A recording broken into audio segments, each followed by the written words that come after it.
Amiről szeretnék nektek mesélni az, hogy az elmúlt néhány évben, mióta én foglalkozok ilyesmikkel is, abszolút hobbiból a cégekben, ahol dolgozom, mit láttam, hogy milyen dolgokra tudna megoldást lenni, és hogy mennyire nagyon hatékony tud lenni, amikor minden összeáll egy képpé, és akkor erről szeretnék mesélni nektek. De mielőtt én mesélek nektek, azelőtt kicsit szeretném megtudni, hogy ti honnan jöttetek, kik vagytok, hogy valójában a prezentáció, amit készítettem, az nagyon mellé talál a célközönségnek, vagy sem. Van itt egy jó kis kahútunk. Végül minden összeérhet. Are you ready? Ez az egyes számú kérdés. Na, miért jöttél el ma este? 20 másodpercetek lesz kiválasztani.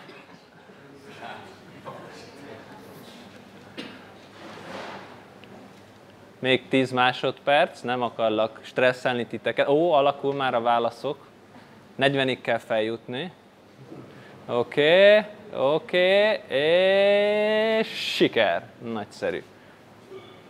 Na, nagyon jó. Na, ez tök jó, tehát hogyha a 22-en, most nem számolom ki hirtelen hány százalék, de mondjuk a túlnyomó többség azért jött el, hogy azért egy miért össze mi van, nagyon jó. Van, aki más program miatt, ami nem volt, amiatt jött ide, illetve a harmadik, agilis szó, nagyon jó.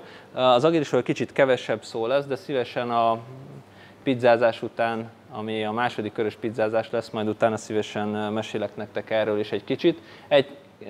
Ezt a témát is érinteni fogjuk, de nem mélyen. Következő kérdés. Mekkora cégnél dolgozol? Ez egy nagyon fontos kérdés.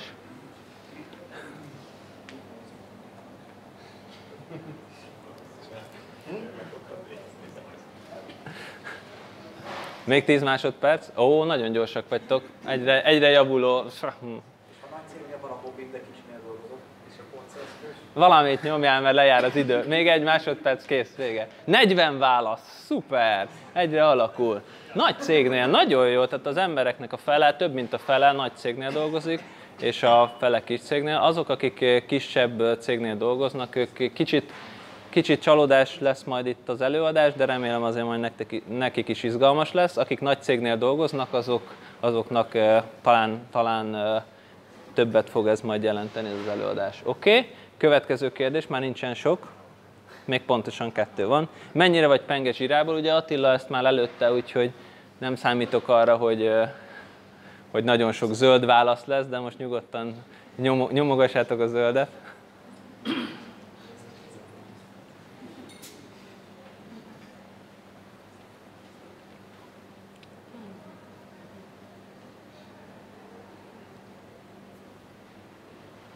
Ó, nagyon jó, nagyon jó, nagyon jó. Oké, ez tök jó. Akkor nem az alapoktól fogjuk kezdeni, hogy mi az az issue. Na és akkor az utolsó kérdés, mit jelentett a nevemben az X? Most lehet tippelni, és Attiláék felajánlottak valamilyen nyereményt azoknak, akik eltalálják a jó választ.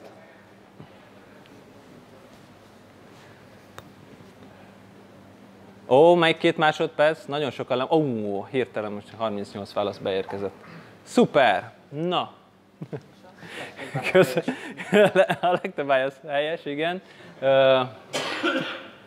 Nagyon csalódott vagyok, hogy ilyen keveset kapott a hanyadikat fejezi ki, pedig ez egészen közel jár a megoldáshoz. Egyfelől, sőt 2 megoldás is van, 2 jó megoldás. Az egyik, hogy én dolgoztam több nagy vállalatnál is, és a Kovács Zoltán név az nem egy ritka név, úgyhogy általában az e-mail címemben, meg felhasználó nevemben sokszor szokott lenni szám, és innentől kezdve voltam már 6-os, 13-as, 14-es is, úgyhogy általában csak beírunk ilyenkor egy X-et, hogy amit behelyettesítettek, tökéletesen jól fog működni. A másik jó megoldás, azt Attila, akkor gyere és akkor mondd el te ezt a történetet, mert ugye azt szerették volna, hogy a történeteket mondasz, és ez egy... Csak nagyon gyorsan, hogy úgy van benne, vagy mondhatom a cégneveket? Mondhatod a cégneveket, mert... Úgy van benne a telefonkönyvemben, hogy Kovács Zoltán, ex-Budapest Bank, ex-Mavir Raiffeisen. És akkor így tipikusan egy olyan ember, hogy megy valahová, és akkor így lerak bennünket, és akkor így lehet, hogy egy idő után még elmegy, és akkor még így ott maradunk, és csináljuk tovább. Ismerő sztori. Szóval valójában mindegyik egy kicsit igaz, és most a zöldeknek is kicsit kedvezünk, és akkor ugrunk a témára.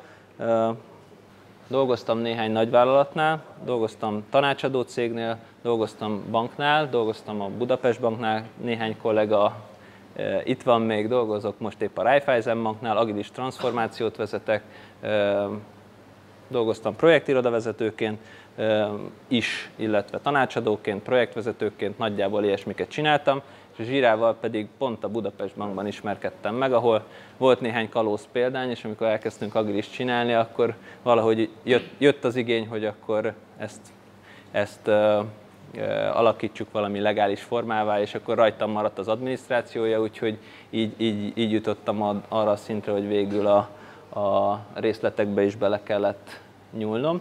Na, és amit ma fogunk csinálni, az az, hogy nem fogunk belemenni a részletekbe, hanem megpróbálunk fönnülni a helikopterbe, és átnézni azt, hogy akkor basszus, akkor mi minden dolog van itt lent, és ezek hogyan fognak egymáshoz kapcsolódni.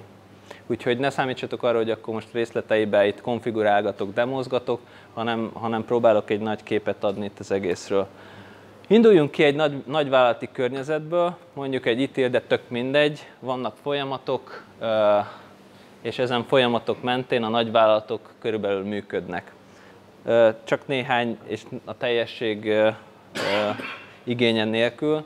Projektportfólió management, demand management, nézek itt a lányokra a jobb oldalt, projekttervezés, maga projekt trekkelése, IT feladat management, agilis csapatok, az agilis csapatok közti szinkronizáció, kollaboráció, ha van egy vendorunk, aki egy másik zsírába dolgozik, akkor azzal hogyan fogunk együtt dolgozni, akár timesheetelés, tesztelés, verziókontroll, change management, incidence management, problem management, CMDB, stb. Stb.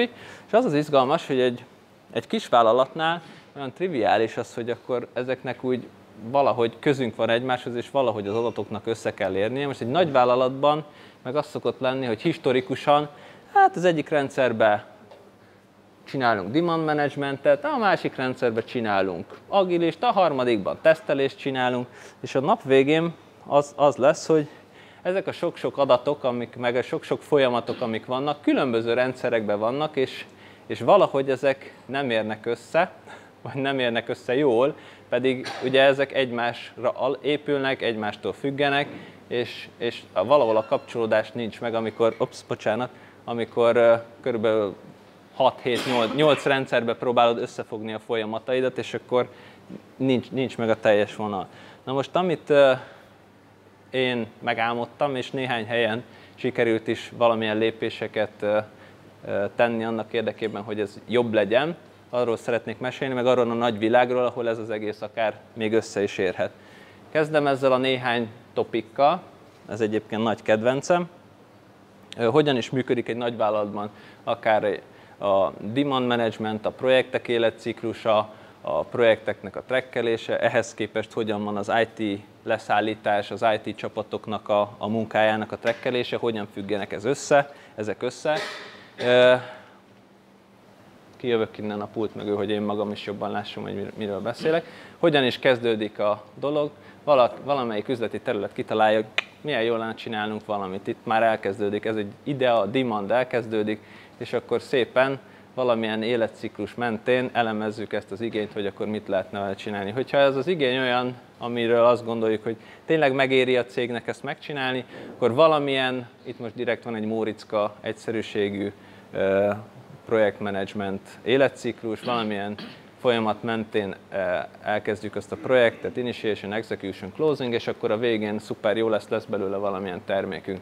És ezt az életciklust azt gondolom, hogy nagyon jól lehet megcsinálni egy Jira projektben, de majd mindjárt látjátok a konkrétumot. Akkor azon kívül, ha csak egy dobozba belenagyítunk, tehát egy projekt életciklusa, egy projekt életciklusa az manapság gyakorlatilag leggyakrabban Gantt chartokkal van leírva, főleg, hogyha vízesésről beszélünk. Illetve van még egy másik dobozom is, amit hoztam, az pedig az IT feladatoknak a menedzsmentje. Na most ez egy elég nagy kép, úgyhogy hadd meséljek egy kicsit erről. Húha. Szóval, ez még a felső rész, az könnyebb volt. Egy darab Jira issue-ba, hogyha valaki beadja az ő igényét egy valamilyen felületen, akkor tudjuk a workflow-val kezelni. Amit itt a bal alsó sarokban láttok, az pedig maga a projektmenedzsment. Van egy olyan addon, amivel meg lehet csinálni, hogy egy Gantt chartot szépen felrajzoljunk, ahol minden Jira issue az egy-egy sor a Gantt chartban, illetve, és ez azt jelenti, hogy egy projektnek gyakorlatilag van egy teljes Gantt chartja, és ami még erre az egészre merőleges, az meg az IT csapatok munkája, mert hogy egy-egy IT csapat ugye több projektbe is beszállít, mondjuk itt van az DU1-es, beszállít ebbe a projektbe, de ő beszállít egy másik projektbe, illetve több IT csapat szállít be általában egy projektbe. Tehát az egész egy ilyen kicsit keresztbe van, egy ilyen mátrix-szerűen, és az IT csapatok munkáját meg általában úgy szoktuk trackelni, hogy minden IT csapat kap egy Jira projektet, és akkor abban valamiképpen trackeli saját feladatait. És hogyha, ugye általában mi szokott lenni egy nagy vállalatban, a projektvezető megcsinálja MS projektben a tervét, egyébként meg egy Excel fájlban trackeli, hogy akkor hogy állunk a feladatokkal, to do in progress done. Azon kívül az IT srácok valamilyen rendszerben trackelik a saját feladataikat, meg még valami harmadik rendszerben megvan a demand és portfolio management. A Jirában ezeket viszont tök jól össze lehet találkoztatni. Tehát, hogy a Jirában van egy olyan modul, amiben tudunk Gantt chartot rajzolni, és a Jirában tudunk gyakorlatilag csapatoknak a munkájával tervezni. Itt van egy-egy csapatnak a munkája, és ez lehet agilis csapat, meg nem agilis csapat. Az agilis csapatoknak tervezzük a munkáját sprintekben, a nem agilis csapatoknak meg akár ilyen waterfall jelleggel látjuk, hogy akkor ez a feladat ekkor meg ekkor ér véget. És azt lehet csinálni, hogy azt mondjuk, hogy itt van a fő folyamatunk, és ez a fő folyamathoz hozzárendeljük ezt a projektet, és a másik oldalról pedig azt mondjuk, hogy amikor az IT-s feladatokat fölvesszük, akkor hozzárendeljük szintén ehhez a projekthez, hogy na, ez az IT-s feladat oda tartozik. És akkor gyakorlatilag ezek az IT-s feladatok akár meg is tudnak jelenni a projekttervben, és innentől kezdve az egész életre kell. Mi a legnagyobb baj egy projekttervvel ma, amit megcsinálnak MS projektben, az, hogy a projektvezetőn kívül senki nem látja. És azon kívül, hogy senki nem látja, miután egyszer megcsinálták, nincs is update-telve, hanem akkor az úgy egyszer meg volt tervezve, és akkor ahhoz képest az élet meg teljesen elmászik. Viszont ha a Jirában trackeljük, és azok az emberek, akik tényleg dolgoznak ezen, ugyanígy ott vezetik a kis feladataikat, és a saját napi feladataik menedzselésére használják, az életre kell magában a Big Gunban is, hogyha ugyanazt az issue-t használják. Tehát, hogyha azt mondják, basszus, akkor én ezzel a feladattal csak később leszek kész, és saját magamnak átírom, abban a pillanatban már a nagy közös projekttervben is ez át fog íródni. És innentől kezdve tényleg életre kell az egész. Csak hogy lássátok, hogy ezt egyébként meg is csináltuk, legalábbis az egyik részét tök jól megcsináltuk, a másik részénél meg a pilot fázisban tartunk. Egy nagyon szép Kanban táblán ábrázoljuk a teljes projektportfóliónkat, a bejövő igényektől egészen a leszállítási életcikluson keresztül, azon kívül vannak pilot projektjeink, amik elkezdték használni ezt a Gantt chartot gyakorlatilag, és az viszont összeér az IT-s feladatoknak a menedzsmentjével, és így módon, hogyha itt valamit finom hangolunk, akkor ott az a Gantt chartban is tök jól megváltozik, és az egész életre kell, és mindenkivel elkezd összekapcsolódni, és a projektvezető is tudja, látja, hogy ott mi történik, és az IT-sok is tudják, látják, hogy mi történik a projektben. Kérdez? Csak ez a projektnek ez már az operatív rész, ugye, amikor már időnapját is dolgoznak. Igen. És erőforrás tervezésre még a megelőző időszakban mit használtok, vagy mit javasolsz, amit utána vissza is lehet mérni az operatív időszakban, hogy az működik-e. Illetve olyan is érdekelne esetleg arra, mit javasolsz, hogyha menet közben jönnek a különböző feladatok, ami kimutatja esetleg az erőforrás problémát. Ez a működési modell nem az erőforrás szofisztikált tervezésén alapul, hanem van x darab projekttervünk, és magát az erőforrásnak a tervezését az IT-sok maguk kell, hogy tudják, segítsék, lássák, hogy akkor mennyi feladatot tudok egy-egy ciklusba bepakolni. De ahogy szerintem ez jól tud működni, ha föltervezzük a projekteket ott még nagy kövekként, azt mondjuk, hogy ez az adott IT csapat körülbelül 5 kicsi, meg 2 nagy projektet bír el egy adott negyed évben mondjuk, tehát ott még így nagyban tervezzük a dolgokat, és utána, amikor meg lemegyünk operatív szintre, tehát már a tervezés helyett már konkrétan a működést nézzük, akkor viszont szerintem úgy tud jól működni, hogy akár agilis, akár nem agilis csapat, de mégis valamilyen 2 hetes ciklusba, bontásba berendezi a feladatait. És akkor igen, az így van. Így van. Az egy nagyon simple Excel file. Tehát arra most itt nem hoztam megoldást. De jó a kérdés egyébként. Jó, ez körülbelül ennyi. És akkor gyorsan belehúzok, mert nagyon elhúztam az időt. Ajajaj. Akkor most nagyon fogunk száguldani. Jó, agilis csapatok, azt hiszem ezt a nézetet nem nagyon kell túlmagyarázni. Egy darab Scrum csapat, aminek gyakorlatilag sprintekben már be van húzva a feladata. Ki ismeri ezt az ábrát? Jó, nem sokan, de azért valahányan igen. Ugye ez a Big Picture nevű addonnak az egyik nézete, gyakorlatilag a roadmap nézet, amikor azt látjuk, hogy itt van egy darab IT csapat, az egy sor, és gyakorlatilag ilyen 2 hetes ciklusokban, amit itt láttatok a sprintekbe, azt ő beosztja, így roadmapbe lerajzolja. Azért segítség nekünk, mert akkor gyakorlatilag a csapatnak a backlogját látjuk előre mondjuk 1,5 hónapra, és onnantól kezdve sokkal könnyebb összehangolni a többi csapat munkájával, tudjuk, hogy erre a feladatra az fog épülni, arra a feladatra az fog épülni, és akkor látjuk azt, hogy hol lesznek kemény összefüggések. Én nem hiszek abban, hogy ezt föl lehet tervezni egy évre, de abban hiszek, hogy 1,5-2 hónapra ezeket már gyakorlatilag ilyen szinten jól lehet látni.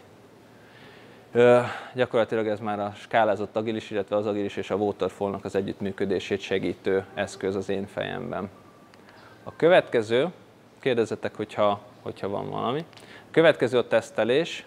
Itt is van elég erős emlékem olyan időkről, amikor egy-egy agilis csapat például keményen tolta a Jira-ba a user story-kat, mindeközben a tesztelők meg QC-ban teszteltek HP-ban, és akkor vették föl a hibajegyeket, és akkor elkezdtek a Jira-ban olyan issue-k születni, user story-k, hogy ki kell javítani a QC-ba ezt a számú hibát. És akkor egyre több volt a sztori között az, hogy a QC-ban nézd majd meg ezt, és javítsd ki azt a hibát. És ennek így nem sok értelme van.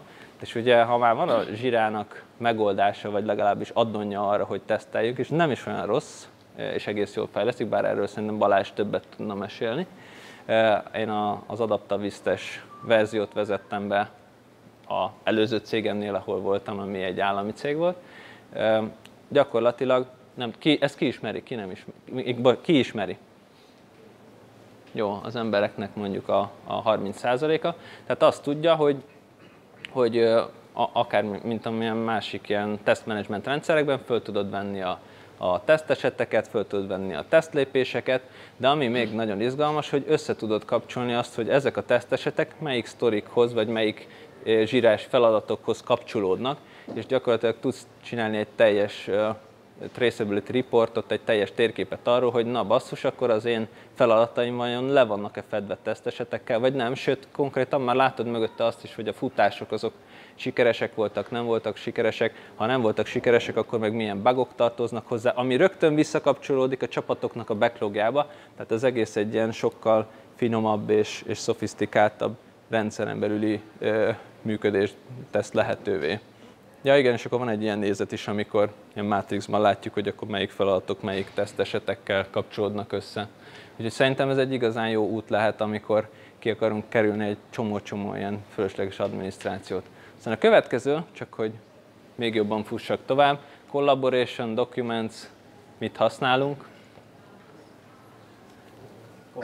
Confluence, igen, szuper, akkor ezen át is sikolhatunk. Az az izgalmas ebben is, hogy persze össze lehet kapcsolni a Jira-val, és akkor innentől kezdve a dokumentumkezelés és a dokumentumkezelés és a kollaboráció is egy életet tud élni magával a feladatok létrejöttével, kialakulásával, meg életciklusával. Következő, verzió control. Ez már kicsit IT-s teki dolog. Valójában erre is egész sok megoldás van a Jira-ban. Ha összekötjük egy jó kis Git-tel vagy SVN-nel, akkor valójában ezeket a user story-kat, feladatokat olyan szinten tudjuk trackelni, hogy a forráskóddal össze van kötve, hogy ezt a feladatot akarom csinálni, és egyébként ehhez az IT-s fejlesztők ezeket a változtatásokat csinálták.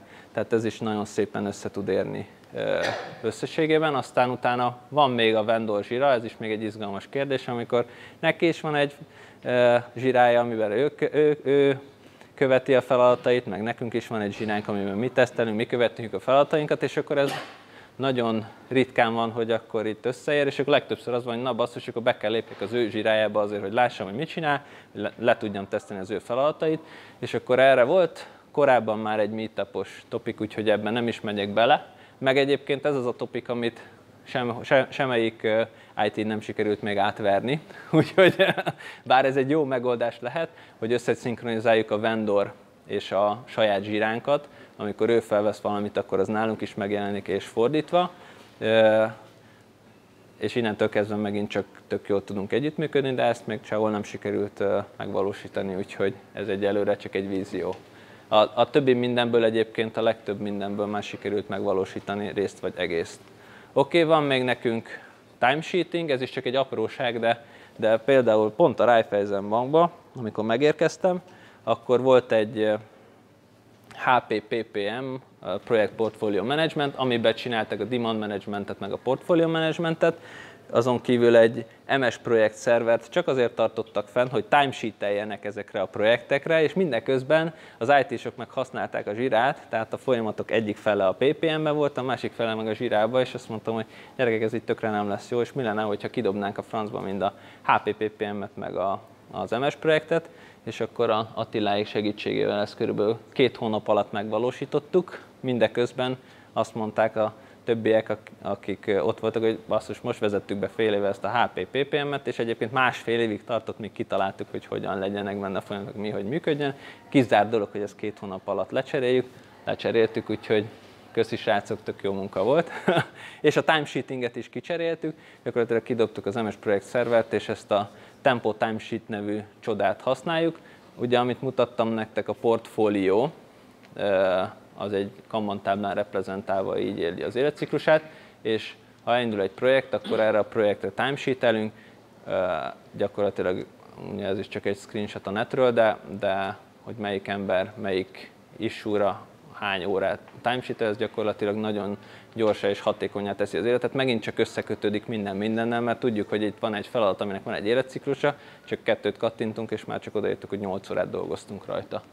Jó, és akkor már nincs sok hátra, időből már semennyi. Van még nekünk itt egy change management folyamatunk, és meg teljes itiles, igazából ezek inkább tényleg az itiles fő folyamatok, change management, incident management, problem management, meg CMDB. És elfelejtettem a CMDB-hez odaírni az insightot. De ezt majd kérdezzétek meg, hogy miért. Oké, tehát erre meg ugye a Jira SD, Service Desk meg Out of the Box nyújt nagyon sok mindenre megoldást, és akkor itt innentől kezdve teljesen össze tud érni, hogyha csak egy gyors kört tegyünk, hogyha valaki egyszer beadott valami igényt, ami mentén az IT-s csapatok lefejlesztették a dolgokat, és egyébként azt le is teszteltük, utána a change management folyamatba élesbe raktuk, lett belőle egy incidens, akkor nagyon gyorsan vissza lehet követni, hogyha megvan, hogy mitől volt. Oké, az volt egy change, amit egyébként itt teszteltünk, ami egyébként ebből az igényből fakadt, és szépen oda-vissza lehet követni mindent, hogy mikor, mi, miért történt. Körülbelül ennyi a történet, amiben én hiszek, és itt meg egy gyors összefoglaló arról, hogyha úgyis szétküldjük majd a szlájdokat, hogy melyik folyamatrészt milyen modullal, vagy akár a core rendszerrel lehet könnyen lefedni szerintem, hogy ezek mind összeérjenek. Köszönöm szépen, illetve ha van még kinek van még 2 perce, van még az appendixben 2 szlájdom. Megmutatom. Jó, oké, bár a timer az már mínusz sokban jár, de azért megmutatom még ezt a 2 szlájdot. Hogyha ez elkezd tényleg jól működni, és még ha nem is az egész, de már részei elkezdnek jól működni, akkor egy nagyvállalatban igazából a Jira admin elkezd szűk keresztmetszetté válni. Mindenki, basszus, nekem föl kéne venni egy workflow-t, nekem egy új mezőt kéne fölvenni, basszus, nekünk 2 felhasználót, kéne egy új Jira projekt, és elkezdi mindenki őket keresni, és elkezd emiatt lelassulni az egész.